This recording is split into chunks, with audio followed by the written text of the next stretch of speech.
Dragi poslušalci, dragi gledalci, sem Goga Sredojevič, to je moj kolega Matjaž Pirc, oba sta z ZPS. Danes v studiu gostila Leona Božiča iz Piratske stranke. Pogovarjali se bomo seveda o volitvah, o potrošniških temah in o tem, da morate iti na volišča. Ne čakajte na Evropo, pojdite volit.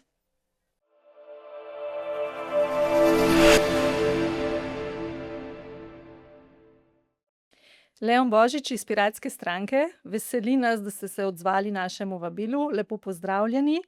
Seveda, z veseljem. Hvala. In mogoče za ogrevanje bi začela pogovor kar takole. Konec leta je za nas podjetje Valicon opravilo raziskavo. Izkazalo se je, da kar neverjetnih 84% vaših volivcev pozna delo Zveze potrošnikov. In kar 74% vaših volivcev naše delo zaupa. Kaj pravite na to? Ja, jaz mislim, da je to nek odličen znak, tako za vaše delo, kot tudi za informiranost volivcev, potrošnikov. No. Tako da to mi je res všeč, da pač imamo močno organizacijo, ki se dejansko bori za pravice malega človeka, pravice potrošnikov, tako kot v bistvu Piratska stranka, ki smo stranka od ljudi za ljudi, se mi zdi, da tudi Zveza potrošnikov Slovenije je pač od ljudi za ljudi. Pa vi poznate našo Zvezo potrošnikov? Ja, seveda, sicer mogoče ne bi kdo rekel, da nažalost slišimo o Zvezi potrošnikov Slovenije samo, kadar je nekaj slabega se zgodi, v smislu, da je treba odpoklic narediti kakšen, ampak pač to je pač vaša glavna naloga in to je super, tako da ja, sigurno poznam. Ja. Drugače odpoklici niso naša glavna naloga. No, seveda, glavna naloga je širše opozarjanje na pač nevarnosti, nepravilnosti, tako, no, v tem smislu, seveda. Ja. Ponavadi samo obveščamo o tem, Tako, je pa res, tako. da smo pri tem zelo uspešni. Tako, točno to. No, evo, vidite, toliko celo uspešni, da celo sem jaz mislil, da celo vi ste, imate tukaj roko zraven. Pa veste, kako se Zveza potrošnikov financira? Ja, tako to sem si tudi še enkrat včeraj prebral, se pravi, sem gotovo, da dejansko mešano se financirate, zdaj od čistih odstotkov nimam, ampak da v resnici za neke programe dobite torej denar iz javnih sredstev, ampak če sem prav razumel, večinoma pa v bistvu torej iz, se pravi, članov, iz potrošnikov in pa tudi iz, se pravi, drugih organizacij, če sem se prav informiral, seveda ne pa od korporacij in podjetij, ki proizvajajo te izdelke, tako torej, da se izognete temu križju in navzkrižju interesov. Torej 35 let že pravzaprav delamo revijo, ki je brez oglasov, Tako. Nekoč je država podpirala vsaj revijo, torej neodvisno revijo brez oglasov in pa potrošniško svetovanje. Na žalost temu ni več tako. Je pa tako, da ja, to je pravzaprav nek način, moramo pa se financirati seveda iz projektov, tako kot druge nevladne organizacije. So pa naši zvesti člani seveda tudi velik del tukaj in zelo delamo na tem, da bi povečevali članstvo tudi pri mladih. Odlično. Ali poznate naše teste? Tako, tele primerjalne teste, tudi to sem si zdaj za vsak slučaj še enkrat pogledal, ampak ja, se mi zdi, da so res to eden najbolj uporabnih inštrumentov za potrošnike, ker se omogoči, da se odločijo na podlagi dejanskih podatkov. In tudi v Piratski stranki smo veliki zagovorniki znanosti in zaupanja v znanost in torej podatki so pač ključni, da lahko človek naredi nek argument in se potem res argumentirano odloči. Naše področje delovanja je zelo močno pri področju nevarnih kemikalij v izdelkih za vsakdanjo uporabo. In naj povemo, da so potrošniki v Evropi vsakodnevno izpostavljeni nevarnim kemikalijam, tako v hrani, pijači, potrošniških izdelkih, domačem okolju in še posebej ranljivi so otroci, saj se že z nosečnice dokazano prenašajo te kemikalije še na nerojenega otroka.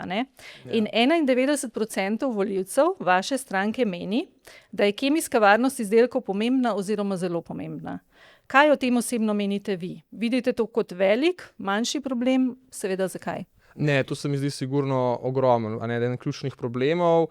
Veliko smo tudi že, sploh jaz, ko sem v mladosti slišal recimo o steroidih v mleku in tako naprej, Veliko slišimo v zadnjih časih o mikroplastiki, da naj bi bila prisotna tudi že v človeških zarodkih, če sem jaz prav, zasledil.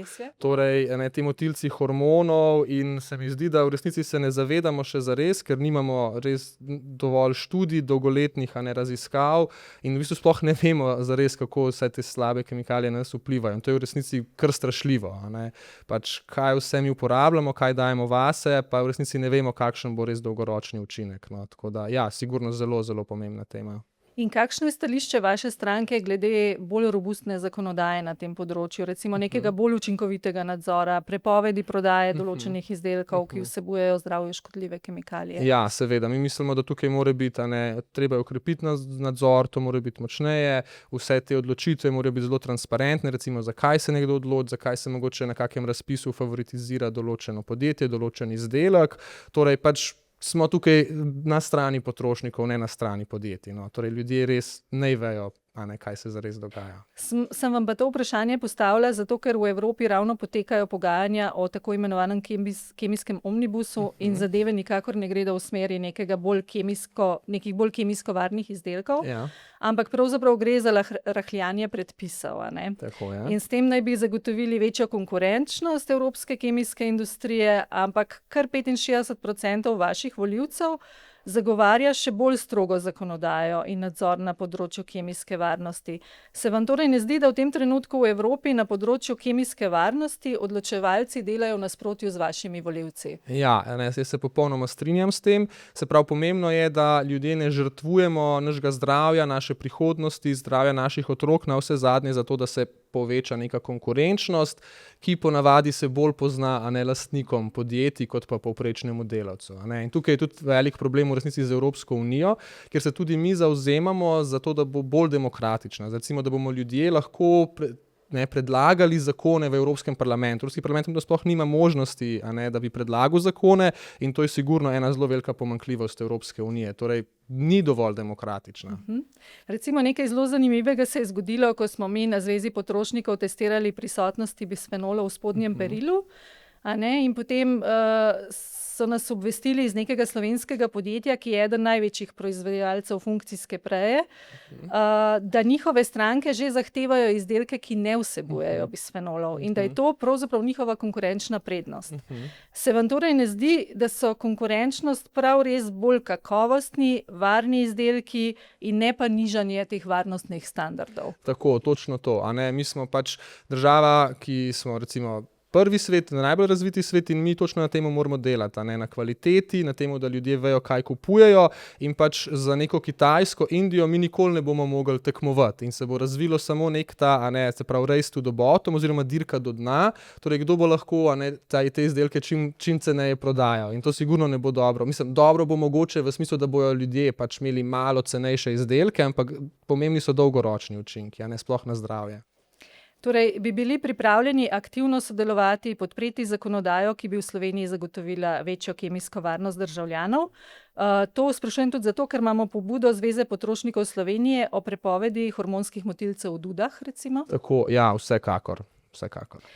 Kar 3/4 vaših volivcev bi rado izvedelo več o kemikalijah v kozmetiki, 2/3 o kemikalijah v tekstilu in več kot polovica o kemikalijah v izdelkih za dojenčke. Tako da določen del izpostavljenosti nevarnim kemikalijam lahko sicer vsaj deloma omejimo, ampak zato so potrebne verodostojne informacije. A se vam zdi, da je naš potrošnik, slovenski potrošnik, dovolj informiran? Mislim, da žal ne. Povprečen potrošnik sigurno ni dovolj informiran, saj da vemo, težko je, 8 ur biti v službi, prideti domov, še pot do doma, kosilo, otroci, tako naprej. Tudi kot z volitvami tudi niso dovolj informirani, preprosto verjetno jih nimajo dovolj časa, nimajo dovolj energije. Torej, zato moramo v bistvu, mi, država, za potrošnikov, kakorkoli moramo tukaj jim pomagati. Ne smemo zdaj jih prepustiti same sebe, da rečemo, če želiš, se informiraj, če ne želiš, si sam kriv. Mora biti to predstavljeno. Se pravi, sigurno bolj transparentno, bolj vidno. Recimo tudi, ne vem, zdaj sem nekje za idejo, da za te shrinkflation, se pravi tam, kjer se zmanjša embalaža, pa poveča cena, da bi moglo biti to jasno označeno. In tudi, se pravi, prejšnja velikost, prejšnja cena in tako naprej. Na tem smo prav mi tudi delali, pravzaprav o tem veliko obveščali javnost. Se to zdaj sprejelo tako. Seveda je pa problem pri naročnikih tudi teh raziskav. Seveda, če neko podjetje naroči neko raziskavo, moramo biti zelo previdni, ko beremo to raziskavo, in moramo imeti v mislih, to, se pravi, to predispozicijo teh, ki so delali to raziskavo, sigurno so želeli neke rezultate. In torej tudi to se ljudje verjetno ne zavedajo. Tudi če berijo neko raziskavo, če ne bojo vedeli, kdo je naročnik, si mogoče ne bojo dovolj kritični do te raziskave. Tukaj imam mogoče pod vprašanje, a se potem Piratska stranka ne bo ne bo podlegla kapitalu, če pride v parlament, kar Ne, se tega tiče sigurno ne. To nevarnih je kemikalij. tako, ne. To je naša torej glavna teza, glavna identiteta, a ne, kot kritiziramo vso to korupcijo in pritiske kapitala že ves čas, tudi pač brez tega, mislim, če se to zgodi, lahko tudi kar zapremo stranko, a ne. Kaj pa vi osebno? Ste pri nakupu vsakodnevnih izdelkov, recimo kozmetiki, tekstilu, pozorni na te majhne napise, ki jih res na majhno napišejo proizvajalci in trgovci, morda poiščete dodatne informacije, ekološke certifikate? Koliko imate časa?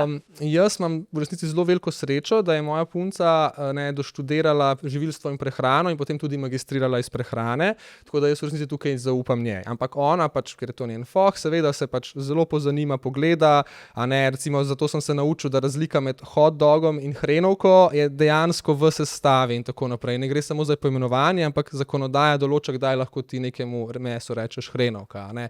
Tudi ona vedno pogleda potem kakšne te izdelke, reče, aha, ta je recimo boljši, ta je slabši, tako da ja, iz tega vidika pač imam zelo veliko srečo in kar njej zaupam. Super, ste pa naredil odlično iztočnico za mojega sogovornika, ki bo zdaj zastavil nekaj vprašanj, ki je vodja prehrane na Zvezi potrošnikov Slovenije, Odlično. Matjaž Pirc.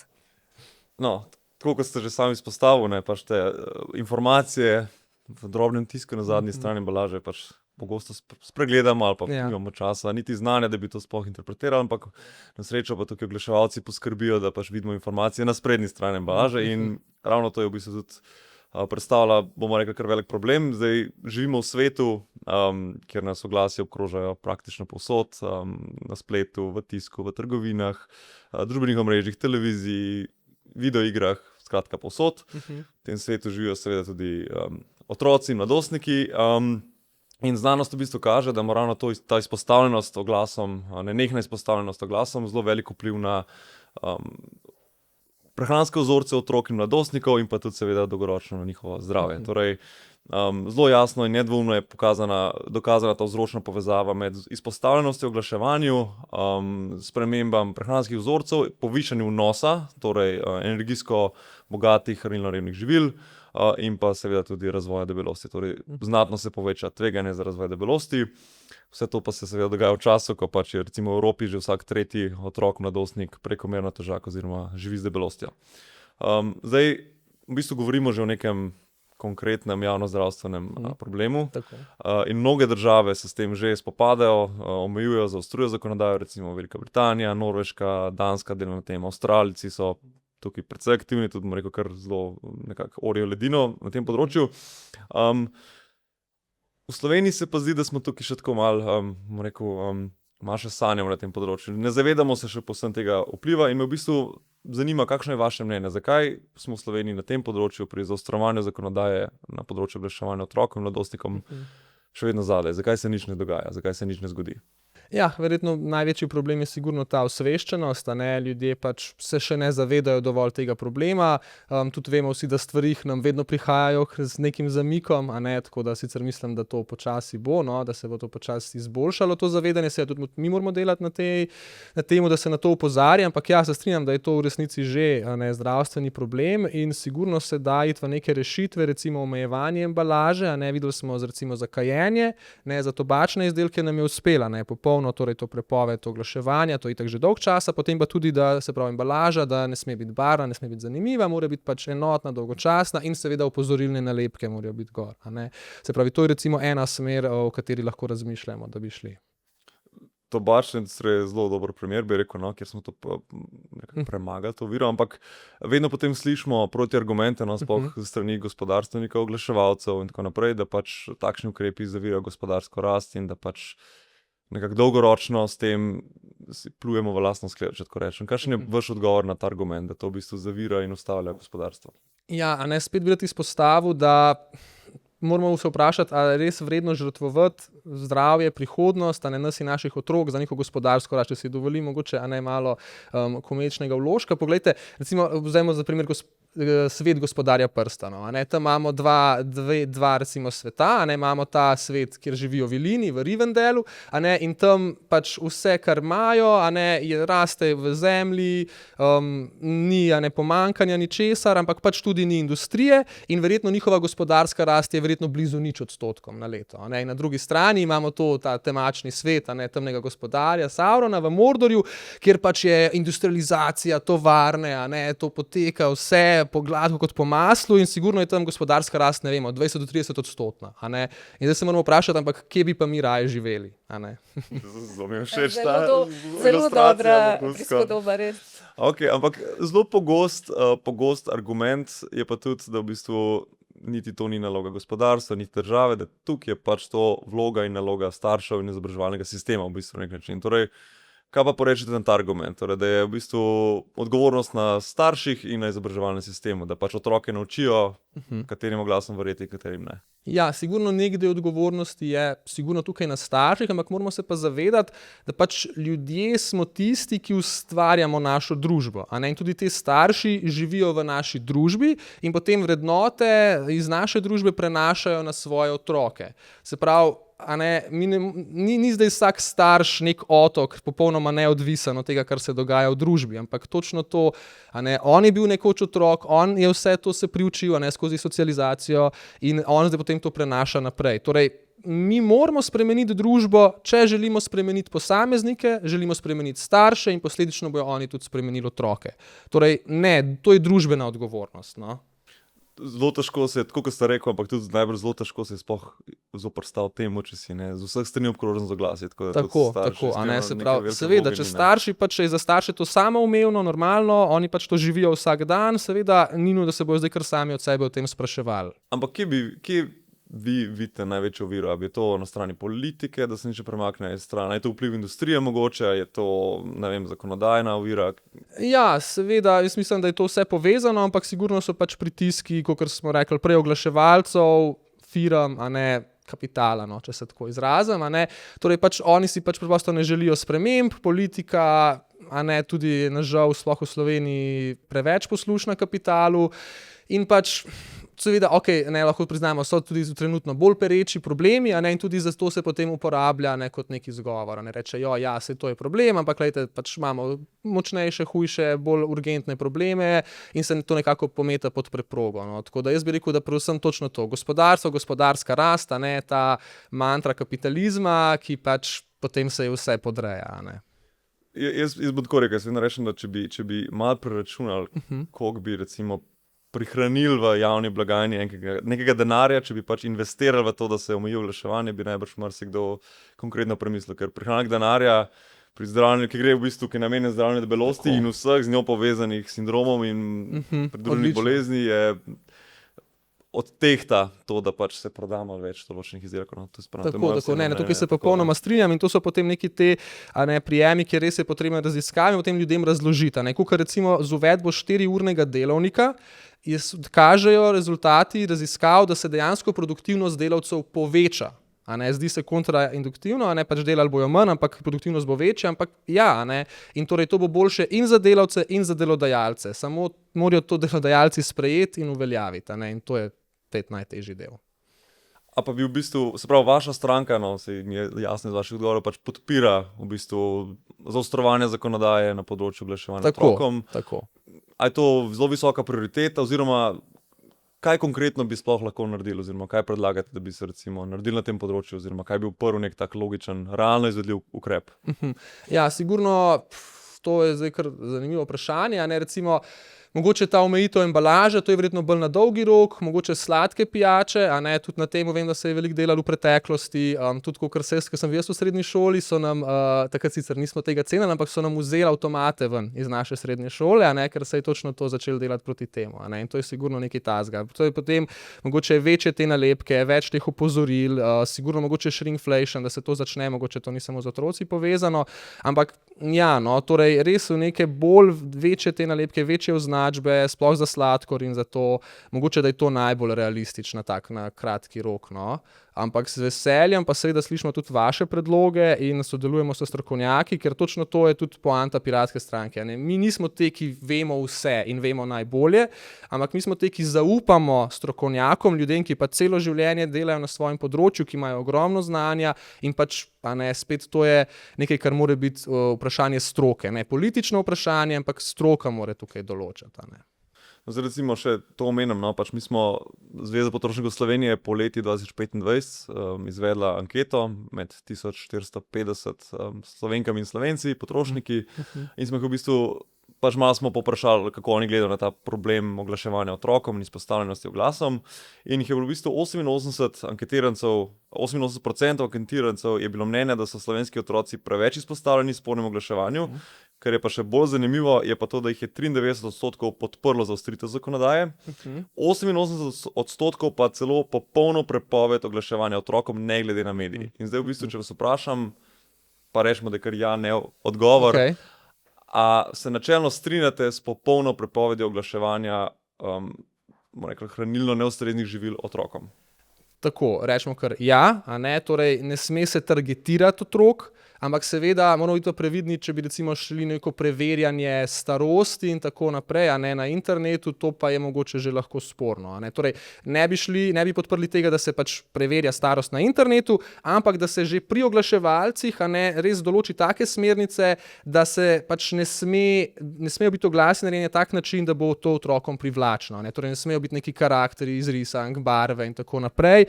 Torej na tem delu se mi zdi, da je pač naš poudarek. No. Torej odgovornost ni na starših in otrocih, odgovornost je na lastnikih platform in tako in na družbi, na zakonodajalcih.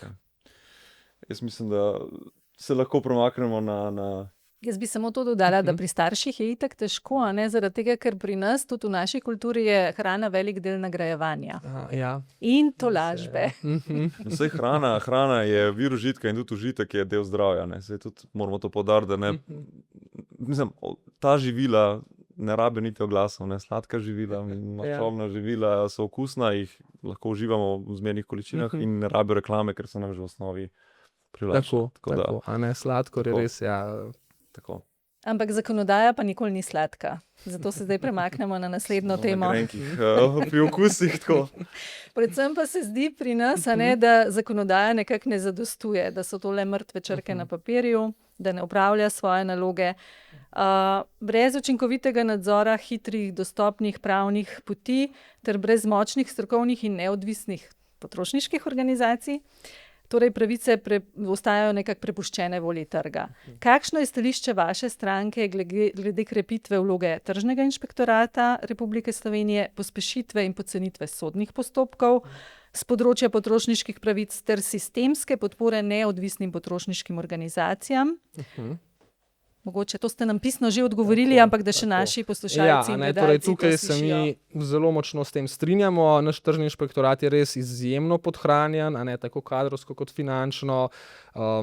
Mislim, da ne bom zdaj, koliko inšpektorjev je na koliko obratov in tako naprej, ampak ja, to je pač žalostna situacija, tudi pač grožnje in tako naprej dobivajo, torej tukaj nujno, a ne, torej spet mi smo res na strani ljudi, na strani potrošnikov, in tukaj sigurno se bomo zavzemali, da se ves ta nadzor okrepi, da se tudi vaše organizacije okrepijo, torej res za ljudi, ne za kapital. Ampak kakšni bi bili pa neki vaši prvi ukrepi? Kaj bi naredili, da bi to pravzaprav ojačali? Ja, se pravi, sigurno je treba povečati število inšpektorjev, a ne, se pravi, treba je to kadrovsko ukrepiti, tudi treba jim je verjetno povečati plače, treba jim je zagotoviti tudi mogoče neko varnost, lahko da gre nek varnostnik z njimi na teren, kot smo videli, da se je recimo na avtobusih LPP zgodilo.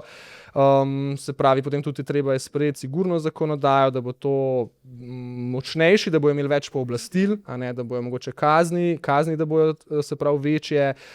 Recimo, sicer ne vem, če to se točno dotika, ampak vemo, da gospa Herta se pravi oglašuje svoje produkte na RTV-ju in dobiva res redne kazni. Ampak te njene kazni so pač za njo tako nizke, da njej se preprosto, pod črto se njej pač preprosto to izide. Še vedno je v velikem plusu denarnem, in te kazni so samo pač nek strošek za njo in torej kljub temu, še naprej lahko oglašuje. Se pravi, to je sigurno nek tak a ne, eksces, neka res bizarna situacija, kjer pač nekdo očitno krši zakonodajo in to na javni televiziji, državni, a ne, in ja, torej sigurno morajo biti kazni take, morajo biti sankcije močnejše, mora biti recimo se tudi v prepoved, a ne, da se potem ne samo, da se izdaja globe, da se tudi prepove oglaševanje, da se to bolj regulira, sploh na javni televiziji, za katero pač vsi plačujemo. Ja, točno tako. Bi imel ti tukaj kaj za dodati, ker si na prehranskih dopolnilih? Kimam in se strinjam. Pač to, da so kazni za plačevanje oziroma kazni za prekrške del budžeta, je a ne. zelo, bom rekel. Ja, tragikomično. Ne? Ja, sploh za to temo, ki tebe zelo tangira. Sploh pri temi, ki je resen javnozdravstveni problem. Ne govorimo o neki obrobni temi. Ne. Točno to, ja. Torej, če imamo mi kot potrošniška organizacija zelo pomembno vlogo, mogoče veste, da recimo nemško potrošniško organizacijo sofinancira država. Kako bi vi nas podprli? Ja, sigurno je sofinanciranje države dobra možnost, da tukaj pa kot vedno je treba biti potem pozoren na politično kadrovanje, politične pritiske, a ne, zelo hitro se lahko zgodi, da pač neke organizacije potem v zameno za ta državni denar pač prodajo svoje morale, svoje načela. A ne, se pravi, mora biti res na tak način torej to narejeno, da se ne da pogojevati, tudi da nobena naslednja vlada ne bo mogla to uporabljati kot nek Damoklejev meč, a ne, ki bo nekomu visel nad vratom, ampak mora biti res transparentno, neodvisno, no, torej da tako zagotovljeno na tak način.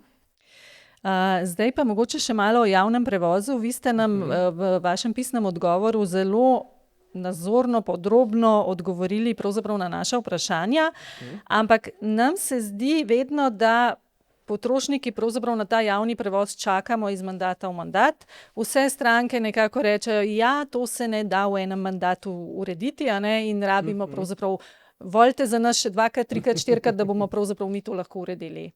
Kateri so neki kratkoročni in kateri dolgoročni prijemi, s katerimi bi se vi lotili infrastrukture, reorganizacije prometa, ker vemo, da javni promet je pravzaprav tak, kot je tudi za zdravje nevaren, za okolje nevaren in tako naprej. No, torej, sigurno je treba uvesti lažji, boljši sistem, da je vse med sabo povezano, torej, da če kupiš neko karto, ti lahko velja pač in za vlak, in za avtobus, in v tistej občini, in v drugi občini, torej, da se to vse digitalizira, da ne rabiš iti tam na šalter kupovati karte, ali pa da samo na avtobusu lahko kupiš karte, torej, da lahko vse opraviš digitalno. Če želiš, seveda mora biti tudi pa možnost, da to se pravi opraviš analogno. Sigurno to plačevanje s karticami, ki mislim, da je šele letos prišlo na medkrajevni promet, sigurno zelo ena tak ukrep. Potem dolgoročno recimo tudi nočne linije, tudi se pravi več povezav, več medobčinskega, medkrajevnega sodelovanja, mora biti bolj redni avtobusi, pač preprosto je tako, če človek lahko pride z javnim prevozom točno in nekako brez nekih večjih težav, brez ogromnega prestopanja v službo, se bo tega posluževal. Če pa mora čakati, če bo lahko zamudil, če bo stal v gužvi, kot smo videli zdaj poleti, mislim, da prejšnje leto, kako je na Bavarcu, 10-20 avtobusov stalo v vrsti. Potem pa se seveda ne bo odločil za javni prevoz, če ta ni zanesljiv, točen in tudi cenovno dokaj ugoden. Videli smo, da v resnici cene so se dvignile, tudi ta vlada, ministrstvo je dvignilo cene javnega prevoza, vsaj jaz pa nisem opazil, da bi se kvaliteta kaj izboljšala za te višje cene. Ja, mislim, da nihče od nas ni tega opazil. Je pa res, da pravzaprav po naših anketah, ki jih upravljamo skupaj z drugimi potrošniškimi organizacijami, imamo Slovenci tudi po 3-4 avtomobile pri hiši. In kako sploh lahko zmanjšamo odvisnost od osebnih vozil? Ali lahko sploh tako uredimo javni prevoz v nekem doglednem času? Jaz mislim, da pač je to možno.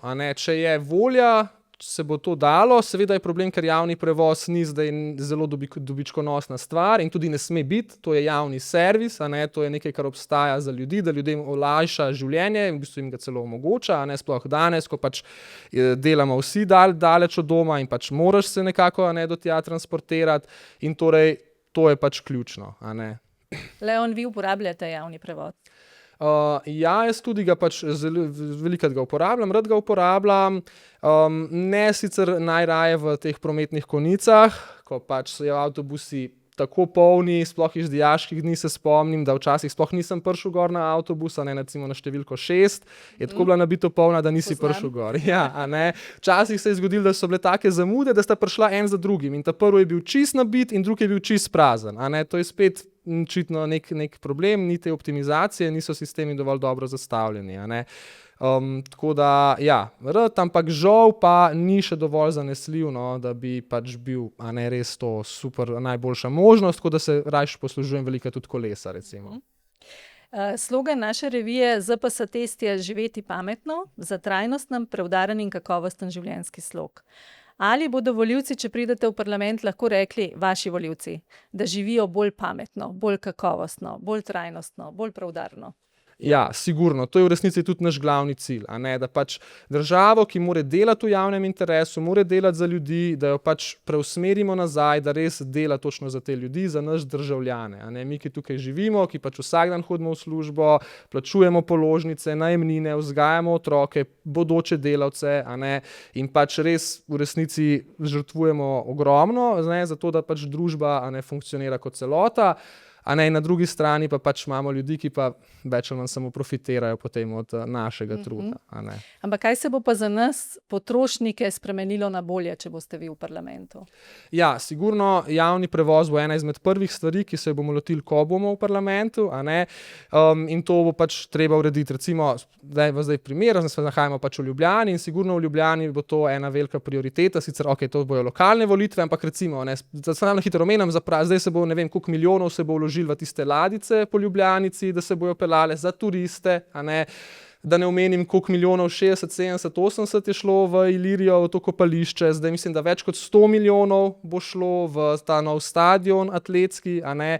In ceno javnega prevoza so dvignili, kar smo sicer mi spodbili, a ne, na sodišču smo zmagali proti gospodu Jankoviću, a ne, torej niso pa izboljšali kvalitete, a ne, in to je sigurno, a ne, zelo veliko področje, potem pa seveda tudi, a ne, treba bo proti tem kemikalijam, se pravi proti shrinkflationu, a ne, da bo potrošnik res bolj ozaveščen. Skratka, res, no, smo na strani potrošnikov, ne na strani kapitala. Najlepša hvala.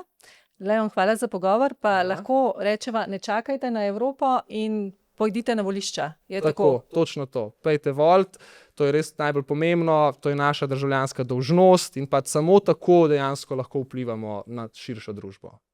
Hvala. Hvala.